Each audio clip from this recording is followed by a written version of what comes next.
Entonces hoy la actividad que nos corresponde es entrar en este tema, que lo hemos mencionado varias veces durante el cuatrimestre, desde el inicio, digamos, de actividades, en el sentido de análisis reflexivos, intencionales, de preparación, y no quede en un gran porcentaje librado al azar. Digo en un gran porcentaje porque siempre algunas de las cosas van a ser imprevistas y nos van a superar. Pero la idea es entonces, en términos de Racelaco, planear o ser planeado. ¿Mm? Hay momentos en los que parecería ser que planear nos genera una sobrecarga de trabajo, pero pensándolo tranquilamente, digamos, la sobrecarga de trabajo va a aparecer si justamente hacemos todo lo contrario, ¿no? Si no planificamos. Y cuando hablamos de planear o ser planeados es porque si no planeamos vamos a ser seguramente alcanzados por los planes de otro. En un proceso interactivo, en un proceso, digamos, bueno, puede ser de una participación activa o no, pero querramos o no querramos, conformamos parte de una sociedad, de una comunidad. Y lo que haga esa comunidad, a la larga, a la corta, siempre nos va a alcanzar. ¿De qué manera nos alcanza? ¿De qué manera nos encuentra entonces los planes de las demás personas, los planes de las organizaciones, los planes de la administración central, es decir, los planes de gobierno? ¿Cómo nos va a encontrar los planes, por ejemplo, que se establecen dentro de la Facultad de Ingeniería? Si pensamos en adecuaciones curriculares, si pensamos en qué es lo que ocurre cuando superpone el final de un plan de estudios con el inicio de otro, y qué es lo que lleva, qué es lo que motoriza y motiva, por ejemplo, el cambio de currículas, el cambio o la adecuación curricular. Entonces, ¿nos encuentra a nosotros desprevenidos y nos enteramos de que hay una adecuación curricular o fuimos parte de esa adecuación? Si nosotros también formamos parte de ese conjunto de personas que han destinado o asignado, dedicado su tiempo y también su capital intelectual. Es muy probable que nos sintamos más identificados con los resultados de un plan si fuimos parte de este, estemos más motivados o seamos algunos de los interesados en que esto tenga una correcta evolución.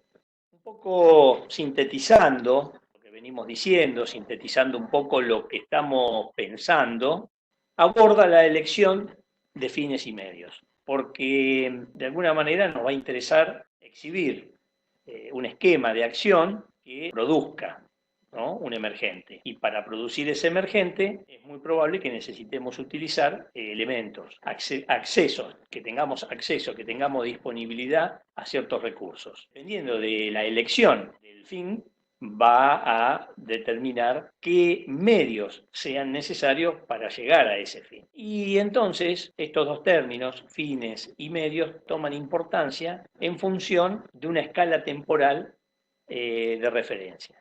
Por eso ahí están viendo ustedes una doble valoración. Y cuando hablamos de la escala temporal de referencia, lo que hacemos es pensar los procesos en los cuales nosotros estemos involucrados para la toma de decisión dentro de una planeación. Bueno, si lo pensamos desde el punto de vista racional, es probable que no encaje en los tiempos de maduración de las situaciones en las cuales estemos. Por ejemplo, los tiempos de maduración pueden ser los tiempos de maduración individual, social o colectiva, y esos tiempos de maduración podrían tener una escala que vaya más allá, lo pensamos en términos, por ejemplo, gubernamentales, de una gestión de gobierno. Si el plan de una gestión excede los 4 años para los cuales fue elegido, bueno, es probable que no tenga posibilidad de ser llevado a cabo, porque estaría excediendo en la escala temporal para los cuales fueron elegidos. Los tiempos de escala humanos pueden sobrepasar en gran medida la escala temporal con la cual nos podamos manejar. Entonces, los fines son aquellos emergentes que estamos persiguiendo, los logros que nos interesa provocar, y para eso se entiende una valoración intrínseca, o sea, está implícito porque generan ese emergente que estamos buscando. Los fines nos dan algo, nos entregan algo. Y para lograr esos fines necesitamos entonces medios. Esos medios tienen una doble valoración. Por un lado, una intrínseca porque se pueden considerar, dependiendo de la escala con la que estemos trabajando, ¿no? Si es una escala temporal, digamos, grande, un fin puede ser un medio para otro fin. Entonces, desde ese punto de vista, el medio también estaría produciendo un logro. Pero también tiene un valor extrínseco desde el punto de vista de lo que está produciendo mientras lo hacemos. Ese sería, digamos, la valoración, la dual, ¿no? Una valoración dual, porque el momento vivencial, o sea, la experiencia que podemos obtener, digamos, distintos tipos de situaciones. Ustedes en este momento están estudiando.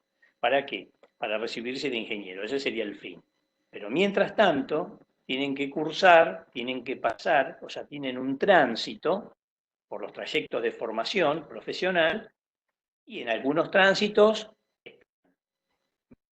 en otros no tanto, es decir, en algunas disfrutan, en otras cursadas, bueno, les resulta un poco más pesada y más tediosas, pero ahí tienen una experiencia vivencial, conocen gente, conocen métodos, lugares, hablábamos el viernes pasado sobre el aprendizaje intercultural a través de la movilidad académica estudiantil y si ese momento, ese medio justamente es a través de una movilidad, bueno, ahí seguramente van a tener experiencias vivenciales que no se la van a olvidar.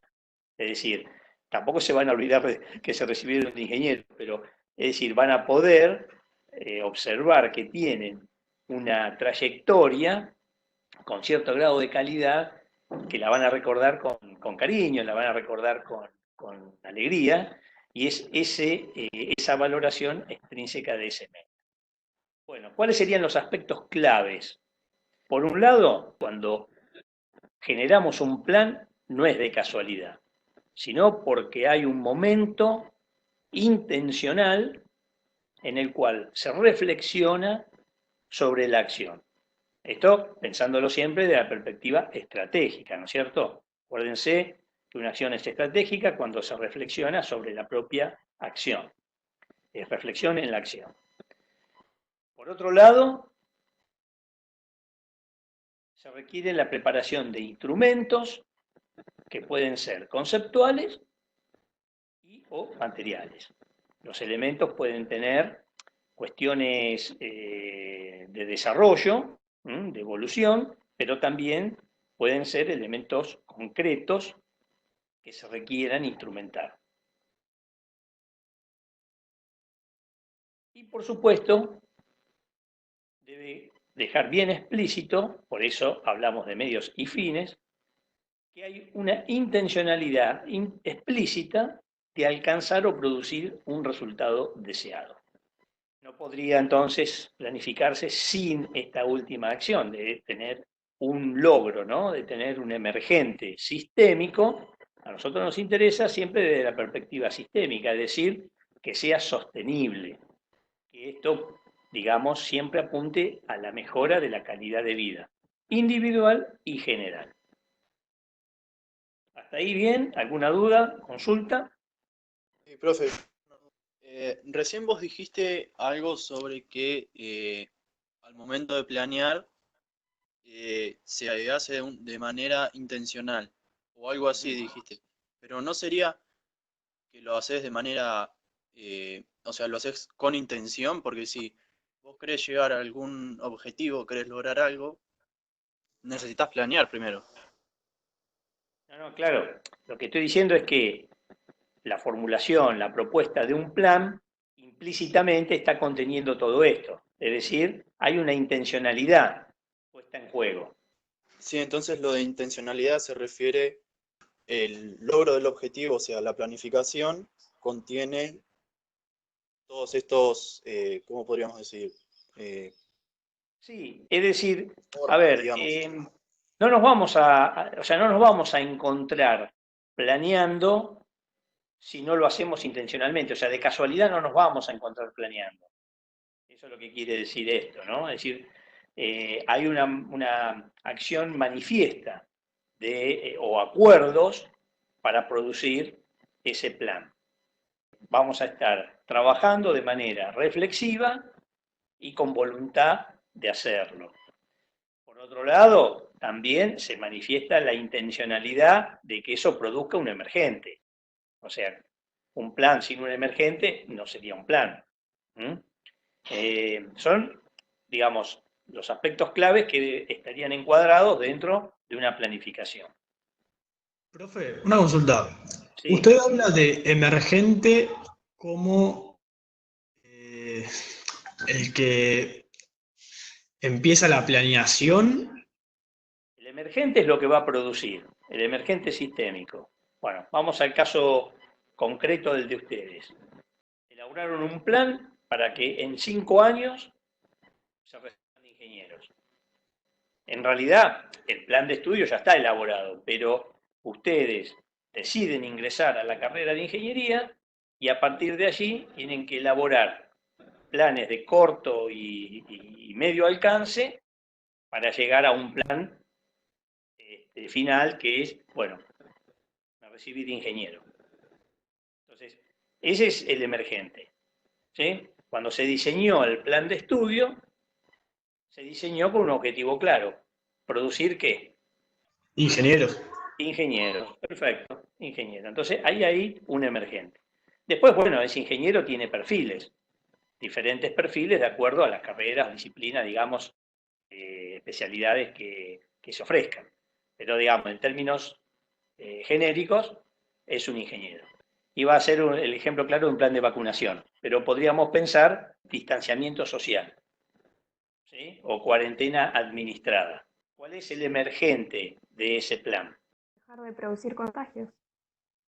Claro, o sea, minimizar, porque tal vez dejar sería muy pretencioso, pero sí minimizar el impacto producido por contagio a través de COVID-19. O sea, minimizar. Pero no solo minimiza el contagio, sino que posibilita, o en todo caso maximiza, la calidad de vida en torno a una pandemia, porque al haber menos contagios hay menores probabilidades de muerte, o sea, menores decesos por esta enfermedad. Por lo tanto, las familias no sufren una pérdida. Al haber menos contagios, hay menos enfermos y también menos presión sobre un recurso de la salud pública que podría utilizarse para otro tipo de patologías, ¿no? Piensen lo que sucedió en Europa y que ahora, por lo que estuve leyendo y viendo y escuchando, podría suceder en América Latina porque, según dice la Organización Interamericana de Salud, que depende de la Organización Mundial de la Salud, el foco crítico se estaría estableciendo en América Latina. Con lo cual, si eso realmente se concreta, lo que vimos que pasaba en Italia podría estar, en Italia o España, podría estar sucediendo en América del Sur, con las implicancias, digamos, que eso tiene. Ayer escuchaba el relato de una doctora, creo que era chilena, que decía que ella ya se veía en la situación de tener que elegir a quién darle la cama o no. Imagínense ustedes si eso, digamos, es una degradación de la calidad de vida. No solo de aquel que se ve obligado a tomar la decisión, sino del conjunto en general, ¿no? Llegar a esa situación es una situación muy compleja que pone, digamos, en tela de juicio muchos aspectos, digamos, de la toma de decisión. Entonces, ese emergente que hablamos, el emergente sistémico, debe ser de tal manera de no solo buscar un resultado, volvamos al caso del ingeniero, formar ingeniero o producir ingenieros. No debería ser solo eso, sino qué tipo de ingeniero queremos producir, qué tipo de ingeniero queremos que se involucre en la sociedad o tome, digamos, acción en la sociedad. Entonces, por eso es importante siempre verlo desde la perspectiva sistémica, porque da un alcance de mayor amplitud. Cuando se planea teniendo en cuenta, o debería planearse teniendo en cuenta, aspectos particulares y generales. ¿De qué manera se estarían eligiendo los fines y los medios? ¿Cuáles serían las formas posibles de lograr esto?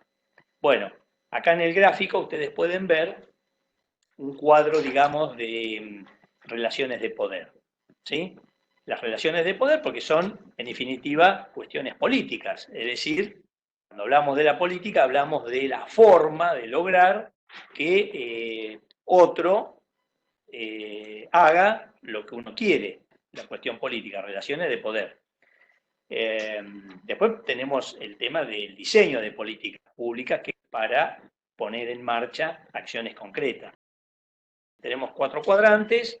El cuadrante, digamos, más oscuro serían los extremos, y los cuadrantes más claros, los intermedios. Tenemos entre 2 extremos una cantidad de posibilidades intermedias. Los 2 extremos, por un lado, sería la autocracia absoluta, y por el otro lado, la democracia completa. De la autocracia absoluta, tanto los fines como los medios son elegidos autocráticamente. ¿Esto qué significa? Que o lo elige una sola persona o un grupo muy pequeño de estas, ¿sí? Es decir, son cuerpos gobernados, por ejemplo, un monarca, un dictador o una junta directiva. Es decir, el poder se encuentra sintetizado en un grupo pequeño. Y el caso opuesto sería la democracia completa, en el que tanto los fines como los medios son elegidos democráticamente. Es decir, ahí hay una participación de todo el conjunto que forma parte. Bueno, en este esquema yo les preparé un sondeo. Bueno. Apareció algo arriba, que decía iniciando sondeo. Para el caso de los que eligieron la respuesta A y B, es correcta, y no es correcta la respuesta C.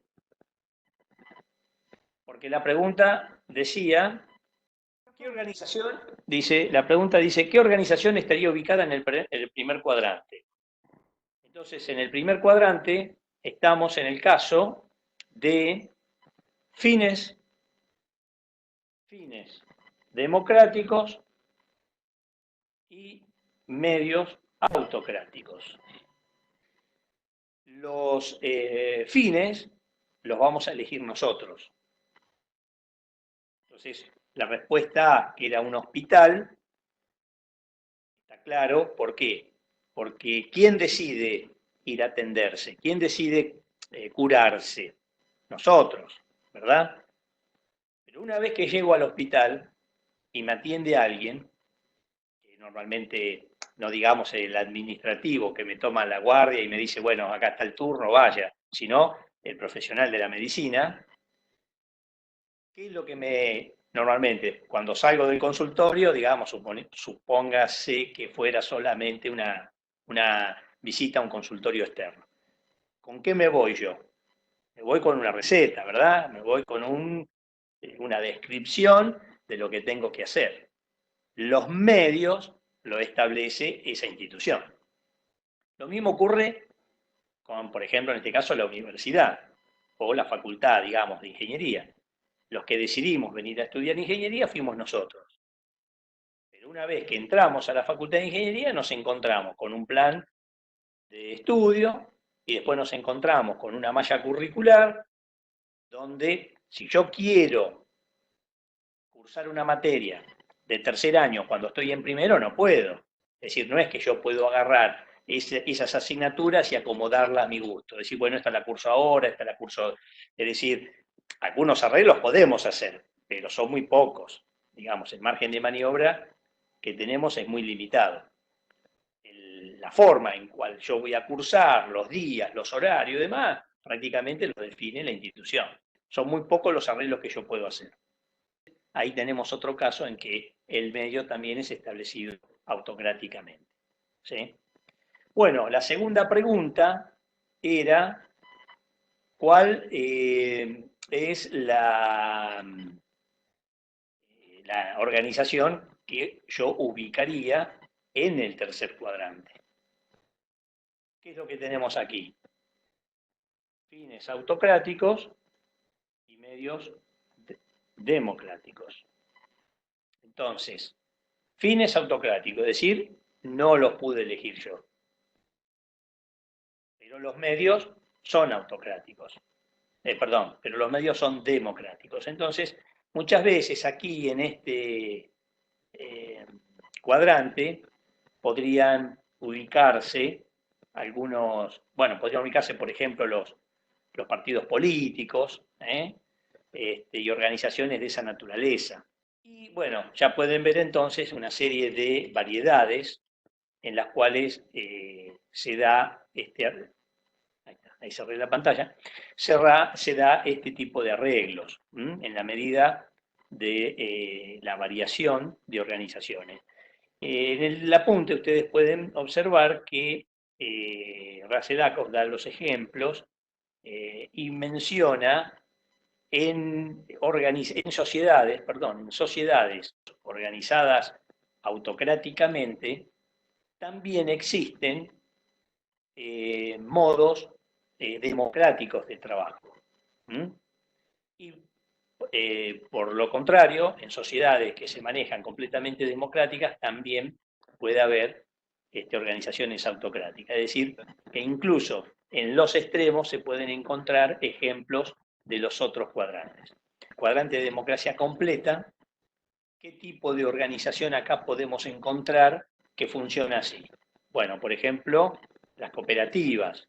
Las cooperativas tienen este tipo de organización, donde yo ingreso a la cooperativa voluntariamente y luego hay un proceso de la toma de decisión que es democrático y un principio de valores que también identifica el perfil cooperativista.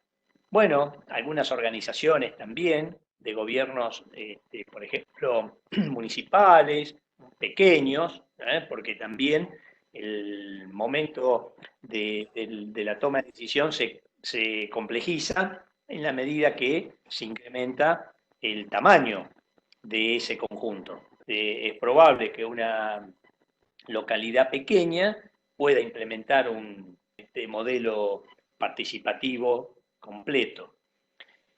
Uno de los temas también que mencionamos el viernes pasado y que está dentro de los trabajos que uno de los equipos tiene que desarrollar era el de la democracia participativa a través de plataformas de crowdsourcing. Fíjense que ahí la tecnología colabora, por ejemplo, para llevar a cabo una democratización de los procesos de la toma de decisión pública. El tamaño del conjunto podría no ser tan incidente y, entonces quiere decir que se podría ampliar estos procesos democráticos a grupos más grandes. Digo podría, ¿por qué? Porque también vimos que es posible que se introduzcan otros problemas, como por ejemplo el acceso, como por ejemplo la estratificación de los actores que participan en cuanto a la imposibilidad de contar con los recursos, por ejemplo en este caso de accesibilidad a Internet, o si bien podría tener Internet, lo que podría no tener es una excelente conectividad, banda ancha y demás. Entonces, bueno, cuando logré entrar, cuando logré levantar la mano para decir algo, se terminó la reunión tal vez, ¿no? Entonces, ahí también se genera esa estratificación y entonces en lugar de resolver un problema, lo estamos incrementando. Bien, ese es otro de los elementos que tenemos que tener en cuenta cuando decidimos generar un plan, porque decimos que hay una intencionalidad explícita con una cuestión reflexiva, con una voluntad de producir un resultado. Ahora también tenemos que pensar que eso podría generar un emergente que esté muy lejos de lo que realmente estemos deseando, ¿m? Porque podría ser que el resultado, en lugar de resolver el problema, lo amplifique. Hasta aquí, más o menos, se ha entendido, digamos, las formas de producir esas, o de establecer esas relaciones de poder, dependiendo en qué cuadrante nos encontremos, en qué tipo de organización. Fíjense que también hay posibilidades en la actualidad, se vayan produciendo grupos autónomos de trabajo, freelance, equipos de alto rendimiento, que se le entrega, se le asigna un fin, o sea, desde ese punto de vista estaríamos en el tercer cuadrante, porque el fin es autocrático, pero la forma de producirlo, de lograrlo, es democrática. Entonces, aquí en el tercer cuadrante también estarían, por ejemplo, este tipo de organizaciones, que son las que se están evidenciando con, por ejemplo, la cuarentena administrada a través de sus diferentes fases. Por ejemplo, el teletrabajo, ¿no es cierto? Hay un nuevo modo de lograr o cumplir ciertas obligaciones, ciertas responsabilidades, se está dando, digamos, o se podría llegar a generalizar. Bueno, entonces podríamos ver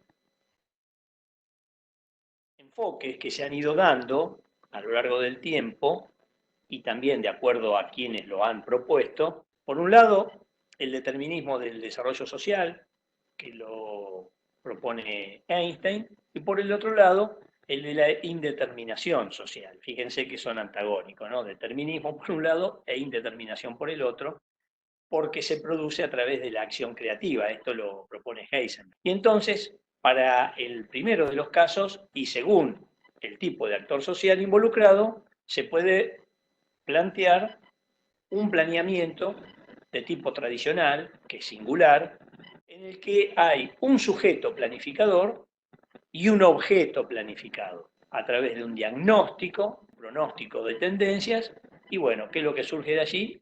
El plan libro, o sea, una propuesta que se la denominaba, porque bueno, prácticamente ya ha perdido vigencia este modo de planear, como plan libro. Se lo encontraba en diferentes procesos que uno como ciudadano, digamos, se veía involucrado, ir a hacer un trámite, ir a sacar un documento. Bueno, ¿qué es lo que pasaba cuando, o inscribir un hijo cuando acababa de nacer? Entonces, ¿qué es lo que ocurría cuando uno iba, por ejemplo, a ponerle el nombre y en un vademecum que tenía esa repartición, el nombre que uno había elegido no estaba?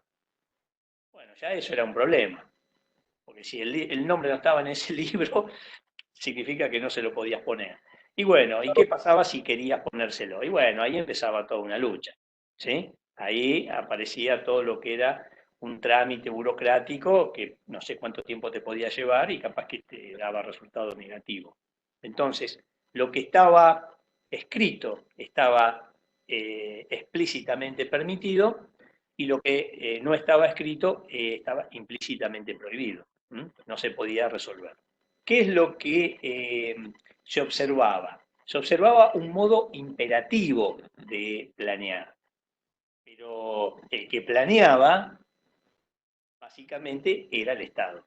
El Estado era el que definía las normas de juego, establecía, digamos, los modos, que eran básicamente obligatorios, tenían fuerza de ley.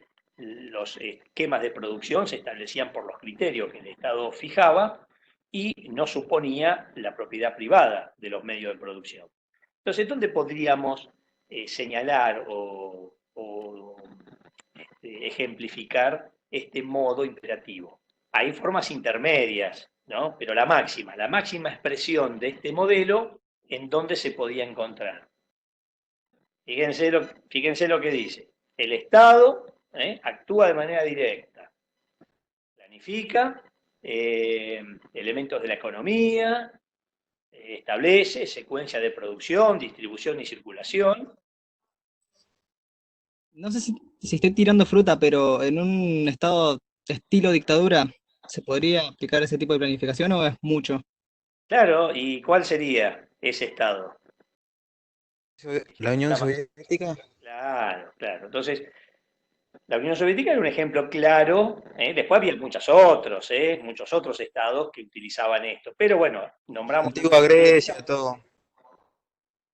Perdón, en la antigua hablaba, por ejemplo, de cómo era esto que autocrático. autocrático estaba bueno, la Unión Soviética y también decía el Imperio Romano, uno de los que más estaba. Eran los que más resaltaban en la antigüedad, ¿no? Claro, podría serlo también. Y después intermedios, digamos, ¿no? Es decir, ahí fíjense que si bien en ese caso la Unión Soviética era un estado comunista, pero también puede, de alguna manera, algunos elementos de esta naturaleza encontrarse en estados capitalistas, digamos, ¿no? No en su conjunto total, pero en parte. Bien, entonces, esta era la forma en la cual se tenía a un sujeto planificador y a un objeto planificado. Es decir, por ejemplo, la ciudadanía, el pueblo, era el objeto planificado. Resulta que después en la realidad, Estado planificaba, pero después ocurrían cosas que no respondían a la planificación. Algunos ejemplos de esto se los podía observar en las parcelas individuales que el Estado le entregaba a la población rusa, que tenían tal vez en proporción mayor rendimiento que las parcelas generadas en forma, digamos, colectiva, ¿no? Entonces aparecía ahí también esas asimetrías. Bien, y el otro modo era el del planeamiento entonces estratégico de característica de base plural, ¿no es cierto?, de acciones. ¿Qué es lo que observamos aquí? Observamos el triángulo de Matus. ¿Sí? Matus fue un teórico de la planeación imperativa, ¿no? De la planeación singular del gobierno de Allende en Chile. Bueno, cuando el gobierno cae, se exilia en Venezuela y ahí empieza a hacer un trabajo sobre su producción y observa algunas equivocaciones que sostuvo y entonces desarrolla el modelo de planeación situacional.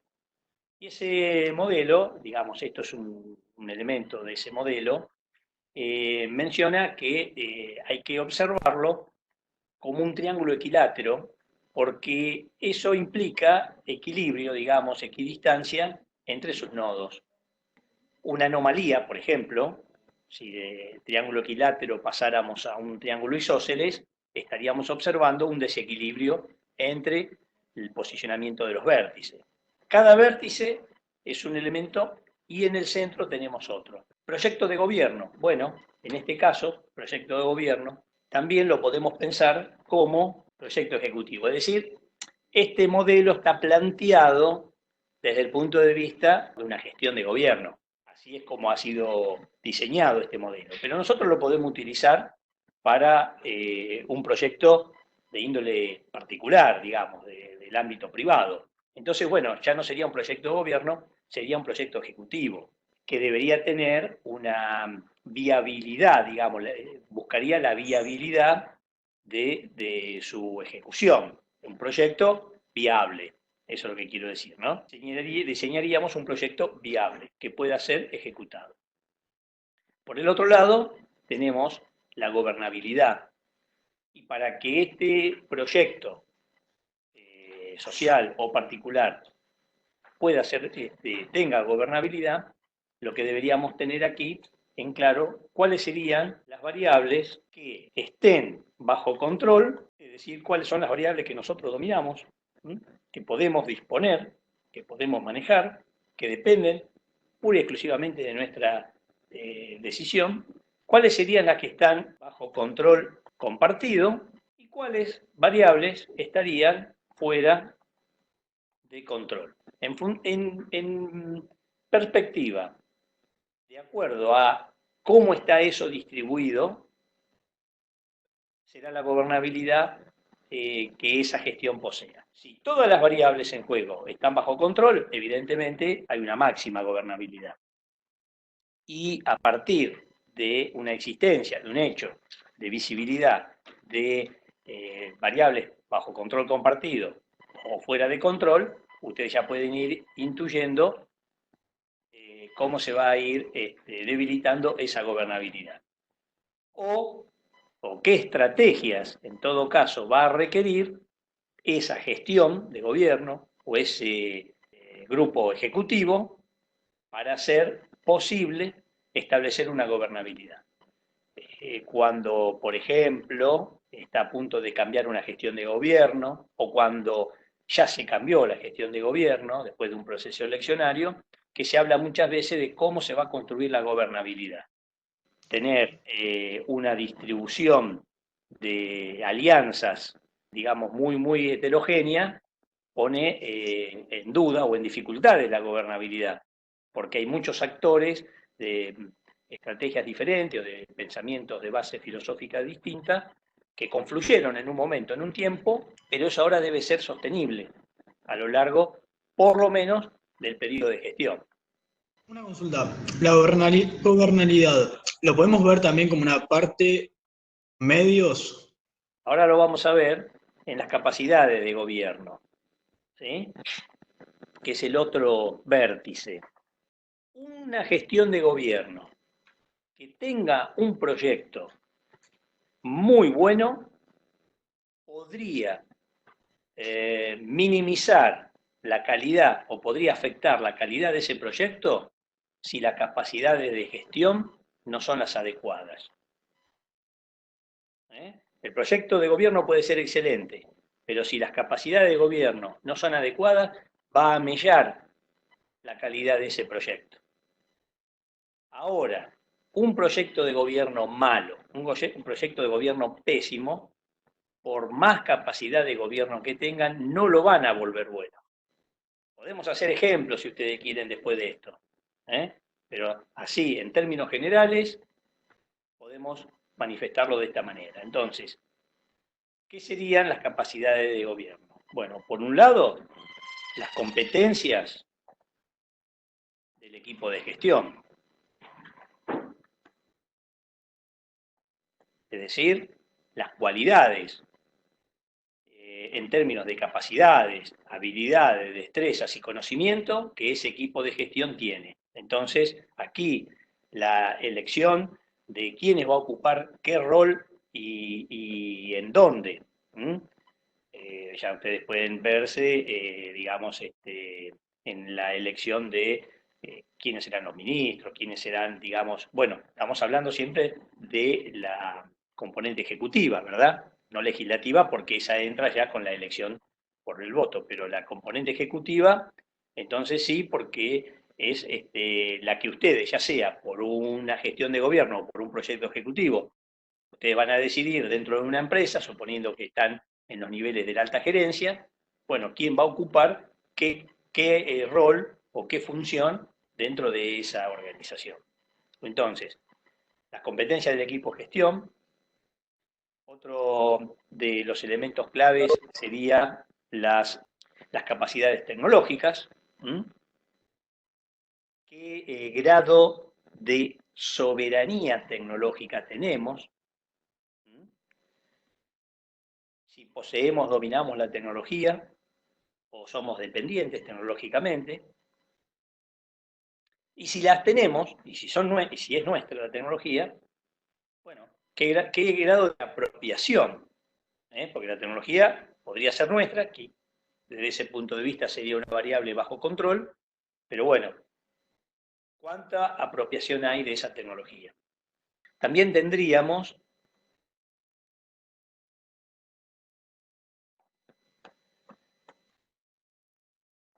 las capacidades administrativas, económicas,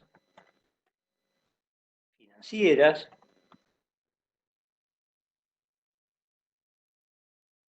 bueno, y todas las que quisiéramos seguir enumerando.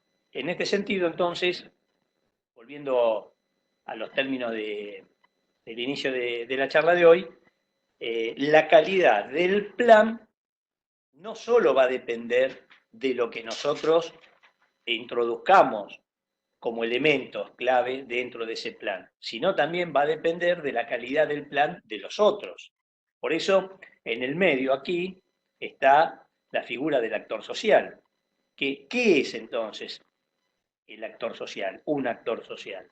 Es un individuo que no solo desarrolla o acumula poder, sino que está dispuesto a ponerlo en juego en un escenario determinado.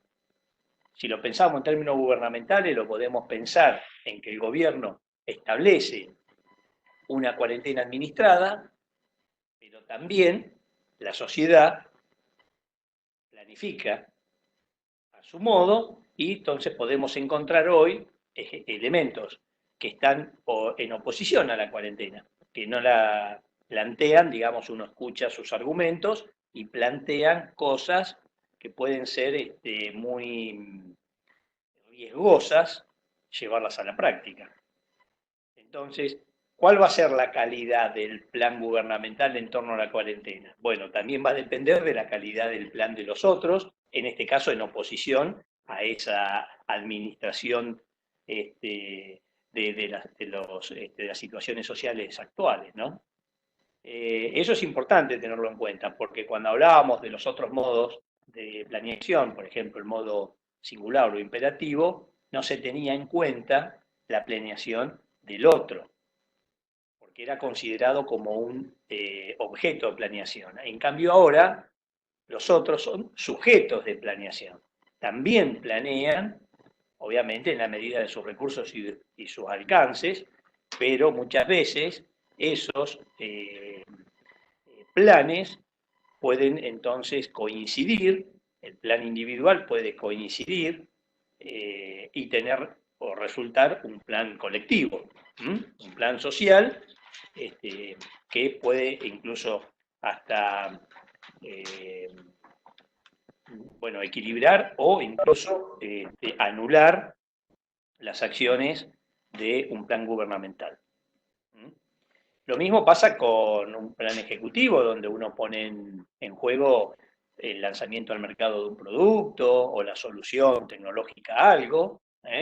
También hay que pensar que la gente puede, ya sea por aspectos culturales, por aspectos, digamos, por hábitos, rechazar la propuesta. Tal vez no es el momento, podría ser el caso que fuéramos muy innovadores, que nos pasamos, digamos, de un aspecto innovador y entonces es como que nos desfasamos en tiempo, aparecimos con algo muy adelantado a la época, normalmente se dice, ¿no? Y entonces culturalmente la gente no lo acepta.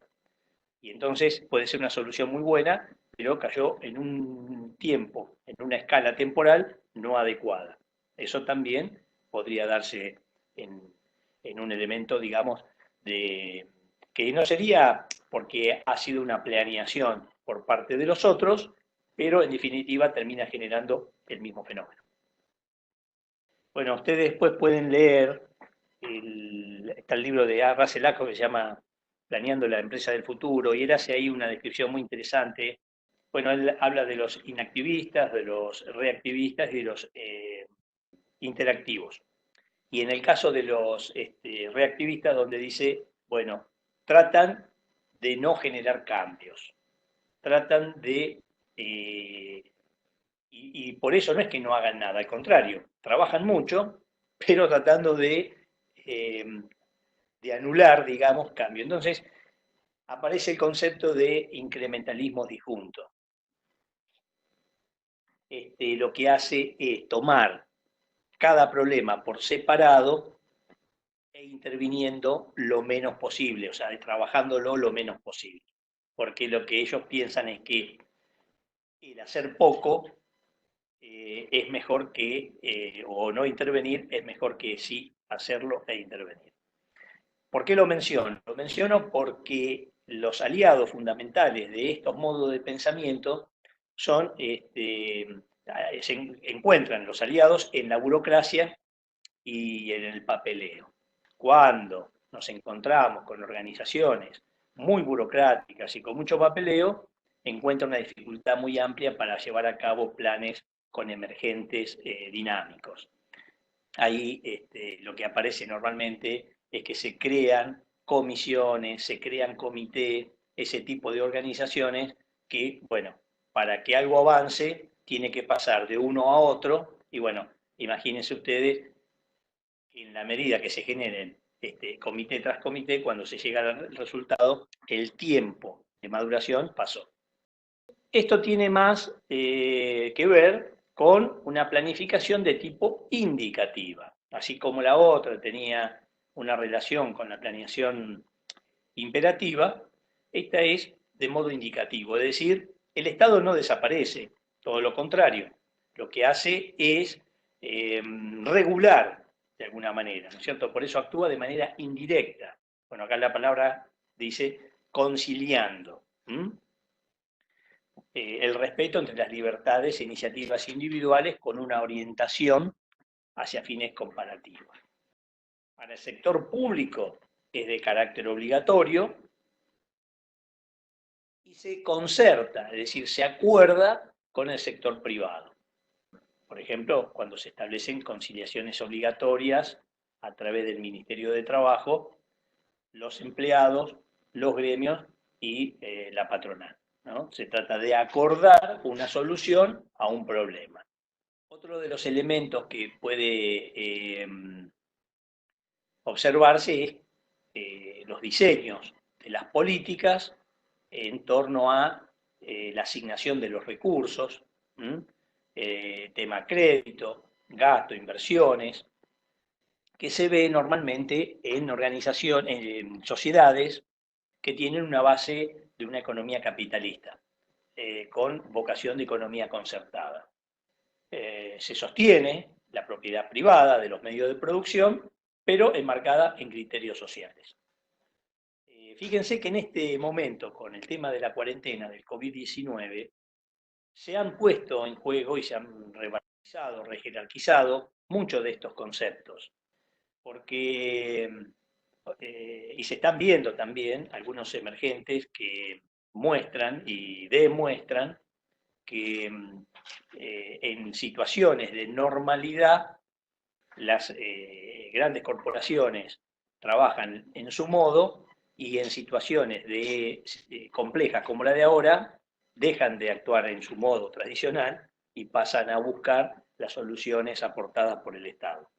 Algunos aspectos que también se pueden ver para analizar las dos perspectivas, desde lo que es la cuestión del pronóstico y de la prospectiva. Fíjense, cuando hablamos de la visión, desde la perspectiva clásica era una visión parcial y cuando lo hacemos de la prospectiva se hace en términos holísticos, es decir, de manera integral. Respecto al futuro, para uno era simple y cierto y ahora se nos presenta como un futuro múltiple e incierto. Y la actitud es, a diferencia de una actitud pasiva y adaptativa, es una actitud, digamos, que presenta, nos muestra activos y creativos. En esta otra podemos ver el corte epistemológico, que marca entonces el cambio de la mirada, de la visión, entre un estilo y el otro. Que había una distinción entre un sujeto planificador y un objeto planificado a una planificación de múltiples actores. Por otro lado, una visión unilateral y fragmentaria, que establece que lo económico es lo determinante y que hay una separación entre lo político y lo técnico. Bueno, un cálculo dialéctico e interactivo de fuerzas, se entiende la complejidad del sistema y una cuestión, digamos, de múltiples perspectivas situacionales. Cuando hablamos de situacionales es porque se debate entre intereses y posiciones. Uno de los últimos puntos que habla de planificadores de base técnica versus planificadores de base técnica política, que si bien las soluciones se tienen que buscar con bases en aspectos científicos, fíjense lo que está sucediendo ahora con el COVID. Escuchamos normalmente al presidente mencionando que los planes o las acciones llevadas adelante tienen una base fundamental en el aporte de los expertos. Ellos le estarían dando esa base técnica. Él agrega el concepto de intuición y por lo tanto toma una decisión de base técnica política. Porque no es solo quedarse en la casa encerrados, o no es solo salir una vez a la semana a ir a hacer una compra, porque sí, quedarme en mi casa puedo hacerlo. Ahora, salir a hacer la compra no es tan sencillo, porque para salir a hacer la compra tengo que tener los recursos para hacerlo. Y los recursos para hacerlo, en condiciones normales, me los podría proveer. Pero en una situación como esta, hay muchas personas que no. Entonces, ¿quién tiene que facilitar el proceso de esa obtención de recursos? Bueno, en este caso lo está haciendo el Estado en la medida de lo posible, abarcando la mayor cantidad de componentes sociales que lo requieren. Incluso están estilizándose, esto es interesante para aquellos que normalmente generamos trámites vía internet y a través de portales web del gobierno, o sea, del Estado, a veces con cierto grado de molestia por la demora o por la poca agilidad. Y en estos últimos días se ha visto como algunos elementos que tienen que ver con el aporte a los estratos necesitados están actuando o resolviéndose de manera ágil, digamos, ¿no? Llegamos a una instancia donde podemos pensar que la planificación y sus herramientas tienen un objeto, un objetivo claro, que es para abordar la realidad social. La realidad nos lleva a apreciar situaciones y procesar problemas, hacer apuestas bajo una situación de incertidumbre, lidiar con sorpresas, manejar crisis y hacer análisis estratégico. Entonces tenemos situaciones, apuestas, incertidumbres y actores. Esos serían los elementos, digamos, clave a tener en cuenta en un análisis situacional.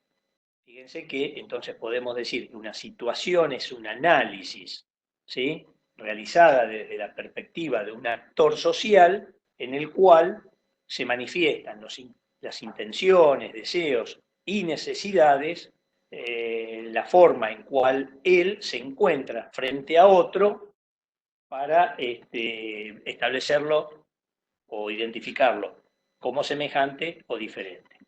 Podemos pensar en el diagnóstico social, ¿no es cierto? Bueno, si lo vemos desde el punto de vista tecnocrático, como el relevamiento social de malestares que se puedan identificar y la aplicación de medidas que puedan atender esos malestares con el objetivo de modificarlo, ¿no?, de modificar la situación. Los problemas no vienen, digamos, dados, decodificados para su comprensión. Lo que vamos a encontrar son situaciones problemáticas de las cuales vamos a tener que extraer los problemas. En la medida que podamos entender, o extraer, mejor dicho, el problema, hacer el recorte del problema, de esa situación, más nos aproximaremos a comprender la misma.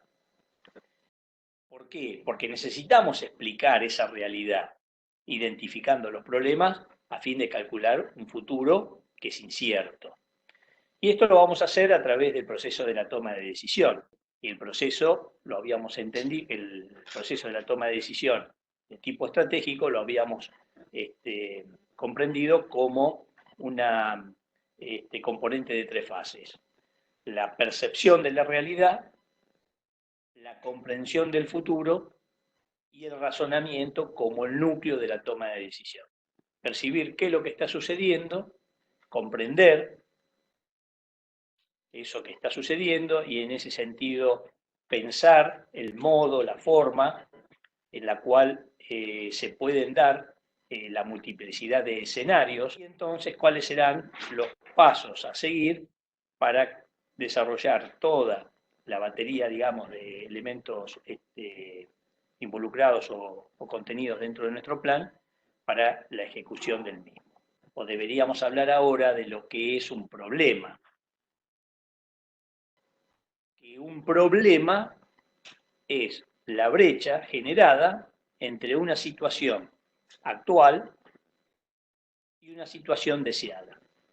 Entonces, como pueden observar, la distancia entre esas situaciones es lo que nos genera un malestar, una inconformidad. Un problema es un sistema de desorden que produce insatisfacción.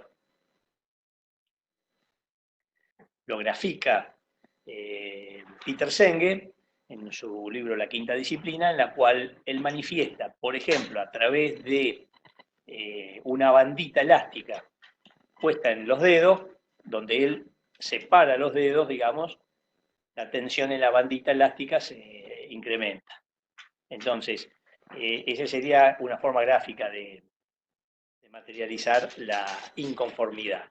Para que esa tensión disminuya, lo que tenemos que hacer es acercar la situación inicial con la deseada. En la medida de que eso se logre, esa disconformidad se puede transformar. Claro que va a haber una tipología de problemas involucrados en los cuales los procedimientos o los métodos son diferentes. Aquí yo les preparé para hacer una actividad que tiene que ver con el análisis de dos tipos de problemas. Para establecer ejemplos, tienen que dar un ejemplo de cada uno de ellos a modo de identificarlos y describirlos. ¿Cuáles serían estos dos tipos de problemas? Bueno, Matus dice que nos podemos encontrar con los problemas estructurados y los problemas cuasi estructurados. Entonces, el problema estructurado es un problema que puede definirse con sus variables, con sus procedimientos, para lograr un resultado. Dice que son o dependen de aspectos determinísticos, estocásticos y de incertidumbre cuantitativa. Determinísticos porque se pueden predecir, se puede definir leyes o reglas que establezcan, digamos, los acuerdos. Un ejemplo sencillo sería el movimiento de los astros, la posición, digamos, de la aguja en un reloj. Esos serían, digamos, elementos que son gráficos para mostrar lo que es una cuestión determinística. Estocásticos, porque podemos conocer las probabilidades de ocurrencia. Cuando nos referimos a incertidumbre cuantitativa, es porque estamos refiriéndonos a posibilidades conocidas y probabilidades desconocidas. Un ejemplo de esto podría ser el acceso a un lugar por caminos de múltiple entrada. Sabemos que va a ir a un lugar, pero no sabemos por dónde. Entonces, esos podrían ser algunos ejemplos. Entonces, podemos definirlos. Los problemas estructurados podemos definirlos. Podemos establecer las variables que intervienen, los procesos, para pasar de un dato a una incógnita y el resultado emergente.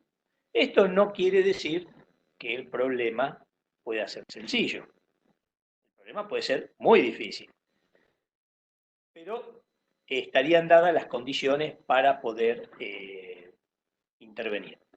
Un ejemplo de esto, en entornos ingenieriles, podría ser el cálculo de el tiempo de vaciado de un reservorio, sabiendo o teniendo algunos datos como el caudal o la sección, digamos, del orificio por el cual se vierte el líquido, el volumen del estanque, bueno, en fin, teniendo algunos datos, nosotros podríamos, a través de algunas de las reglas de la hidrodinámica, establecer la respuesta. Bueno, ¿qué pasaría entonces si en lugar de tener un problema estructurado, nos encontramos con un problema cuasi estructurado. ¿Y cuáles serían entonces? Y evidentemente en un problema cuasi estructurado no podríamos determinar la cantidad de variables.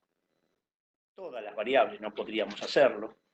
Tampoco estemos en condiciones de establecer las relaciones entre las incógnitas y las variables, o el procedimiento para llegar a un resultado. Es decir, el problema cuasi estructurado depende de la incertidumbre dura.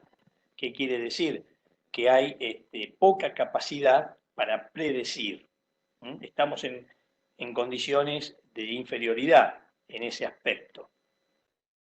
Y es situacional, porque depende de intereses y posiciones de los que participan. Por ejemplo, en el caso del vaciamiento del estanque, eso es independiente de si todo lo que estamos observando al tanque cuando se vacía, querramos que se vacíe o no se vacíe, digamos, independientemente de nuestra posición, el estanque se va a vaciar. En cambio, en un problema cuasi estructurado, la posición nuestra influye porque dependerá de las acciones que nosotros desarrollemos para que eso ocurra o no. Algunos ejemplos de esto es el posicionamiento, digamos, en el mercado de un producto nuevo que se lanza, digamos, en un contexto de alta inflación, o tomando un ejemplo actual, si quisiéramos posicionar un producto hoy en el mercado bajo un concepto de COVID-19, evidentemente deberíamos tener en cuenta muchas condiciones de borde que no las podríamos identificar, ni descifrar, ni decodificar. Así que bueno, entonces en ese sentido, ¿cuál es en términos de la posición del actor, ¿no? Bueno, ustedes conocen o han sentido hablar del FODA, ¿verdad? Que es el análisis de fortalezas, oportunidades, debilidades y amenazas, donde las fortalezas y debilidades son internas y las amenazas y oportunidades son externas. Cuando nosotros hablamos de estas posiciones que puede tomar el actor, se encuentra con tres elementos. Por un lado, las amenazas, por otro lado, las oportunidades y por otro lado, el problema. No alcanza a entrar las tres en la pantalla, pero bueno, no importa. La amenaza tiene que ver con, bueno, qué es lo que pone en riesgo esa situación actual, ¿sí?